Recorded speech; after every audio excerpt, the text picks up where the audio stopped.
Rice के ऊपर, जो पाकिस्तान के राइस के ऊपर एक्सपोर्ट पे माइनर सी टेक्निकल सैंक्शंस थी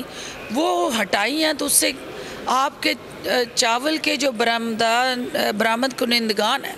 उनको मदद मिलेगी। पाकिस्तान से राइस एक्सपोर्ट होगा और फूड सिक्योरिटी का जो आपका इस वक्त है कि हम एक्सपोर्ट में आगे बढ़ें और एग्रीकल्चर को बूस्ट मिले, तो इससे हमें हेल्प मिलेगी। इसके अलावा जो आपका टूरिज़म बहुत इम्पॉर्टेंट है, उसके साथ होटल इंडस्ट्री जुड़ी हुई है। टूरिज़म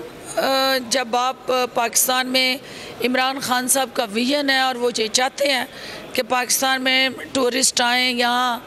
दुनिया में पाकिस्तान का ट्रू फेस मार्केट हो, उसके लिए आपको इंफ्रास्ट्रक्चर चाहिए, होटल इंडस्ट्री चाहिए, आपको वो तमाम टूरिस्ट रिज़ॉर्ट चाहिए। हमारे पास वो कुदरती नज़ारे और हसीन मौसम है, लेकिन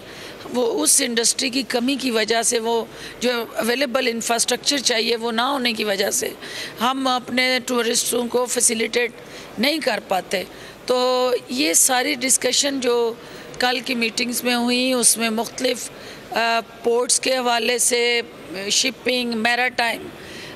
ये और डिफेंस रिलेटेड हमारे जो जेस अंडर 17 हैं उनको, वो जेस अंडर 17 की हम चाहते हैं कि ये मशाक ख़रीदने वाले जो हैं उनकी तरफ भी मतवज्जो हों, और उसके लिए डिफेंस प्रोडक्शन मिनिस्ट्री जो है उन्होंने इनको कुछ इंसेंटिव दिए भी हैं। और सबसे बड़ा ये है कि बीइंग अ मुस्लिम ब्रदर, हम ये चाहते हैं कि कतर पाकिस्तान के साथ खड़ा नज़र आए। कतर को पाकिस्तान की ज़रूरत है, और 2022 जो इनका फीफा वर्ल्ड कप हो रहा है, चूँकि जिस शहर से मेरा ताल्लुक़ है जो सॉकर बनाने वाला है, और फीफा जहाँ से फ़ुटबॉल बनवा रहा है, वो फ़ुटबॉल भी हम उनको गिफ्ट भी कर रहे हैं, और हम ये तवक्को भी करते हैं कि उस वर्ल्ड कप में पाकिस्तान खेलता नज़र आए। वो फीफा का फ़ुटबॉल नहीं, सिर्फ उस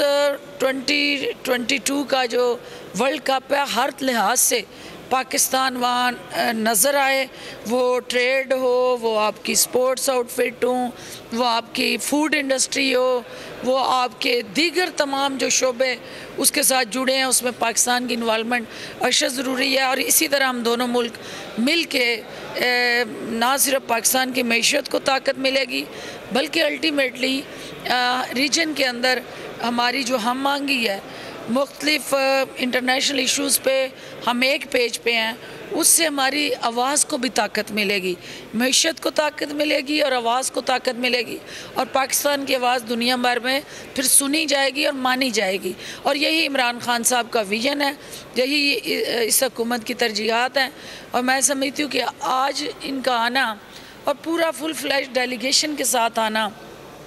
इंडिकेट करता है कि दुनिया पाकिस्तान की तरफ मतवज्जो है। दुनिया इमरान खान साहब की कायदाना सलाहियतों पे एतमाद कर रही है, और इमरान खान की क्रेडिबिलिटी दुनिया में पाकिस्तान के तारफ़ का ज़रिया बन गई है। और अब देखना ये है कि इस किस्म के दो तरफ़ा जो हमारे विज़िट हैं, हमारी रेलिवेंट मिनिस्ट्रीज़ उनसे कैसे फ़ायदा उठा सकती हैं, ताकि इमीडिएट एक्शंस हों और जो डिसीजन हो उन पे अमल हो और उसका मुल्क और आवाम को फ़ायदा हो।